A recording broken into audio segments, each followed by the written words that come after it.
एक बूढ़ी औरत थी और उसका एक ही बेटा था।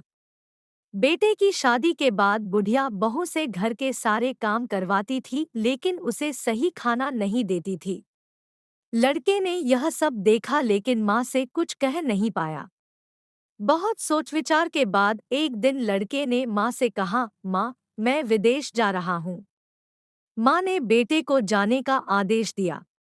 इसके बाद वह अपनी पत्नी के पास गया और बोला, मैं विदेश जा रहा हूँ, कोई निशानी दो। इतना कहकर वह पति के चरणों में गिर पड़ी और रोने लगी। इसने गोबर से लथपथ हाथों से पति के जूतों पर छाप छोड़ी। बेटे की मौत के बाद सास-ससुर के अत्याचार और बढ़ गए। एक दिन बहू उदास होकर मंदिर गई। वहां कई महिलाएं पूजा कर रही थी। उन्होंने महिलाओं से व्रत के बारे में पूछा तो उन्होंने कहा कि हम संतोषी माता का व्रत कर रहे हैं। महिलाओं ने बताया कि यह सभी प्रकार के कष्टों का नाश करती है। महिलाओं ने बताया कि शुक्रवार के दिन स्नान करके एक बर्तन में शुद्ध जल लें, गुड़ और चने का प्रसाद लें और सच्चे मन से माँ की पूजा करें। खटास भूलकर भी न खाएं और न ही किसी को दें। एक बार भोजन करने के बाद व्रत की रस्में सुनकर अब वह हर शुक्रवार को संयम से व्रत रखने लगी। कुछ दिनों बाद माँ की कृपा से पति का पत्र आया। कुछ दिनों बाद धन भी आ गया।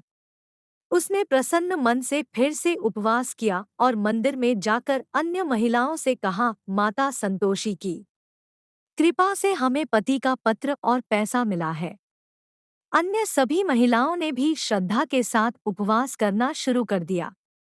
बहू बोली, है माँ, जब मेरे पति घर आएंगे तो मैं आपके व्रत का उद्यापन करूंगी। अब एक रात संतोषी माँ ने अपने पति को एक सपना दिया और कहा कि तुम अपने घर क्यों नहीं जाती? तो वह कहने लगा, सेठ का सारा सामान अभी बिकता नहीं है, रुपया अभी नहीं आया है। उसने सेठ को सपने के बारे में सब कुछ बताया और घर जाने की अनुमति मांगी, लेकिन सेठ ने मना कर दिया। माता की कृपा से अनेक व्यापारी आए, सोना चांदी तथा अन्य वस्तुएं खरीद कर ले गए। कर्जदारों ने भी पैसे लौटा दिए। अब साहूकार ने उन्हें घर जाने की इजाजत दे दी है।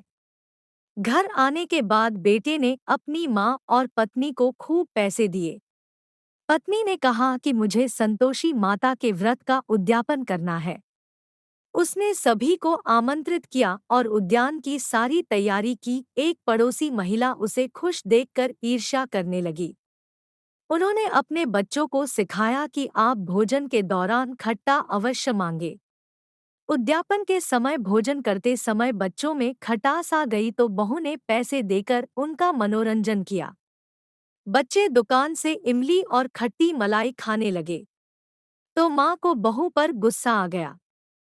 राजा के दूत उसके पति को ले जाने लगे तो किसी ने बताया कि बच्चों ने उद्यान में पैसे की इमली खाई है। तो बहू ने फिर व्रत रखने का संकल्प लिया। संकल्प के बाद जब वह मंदिर से बाहर आई तो उनके पति को रास्ते में आते देखा गया। पति ने कहा, राजा ने जो पैसा कमाया है उसका टैक्स मांगा था। अगले शुक्रवार को उन्होंने फिर से विधिवत उपवास किया। इससे संतोषी माँ प्रसन्न हुई। 9 महीने के बाद उन्हें चंद्रमा जैसा सुंदर पुत्र हुआ। अब सास, बहू और बेटा माँ की कृपा से खुशी खुशी रहने लगे।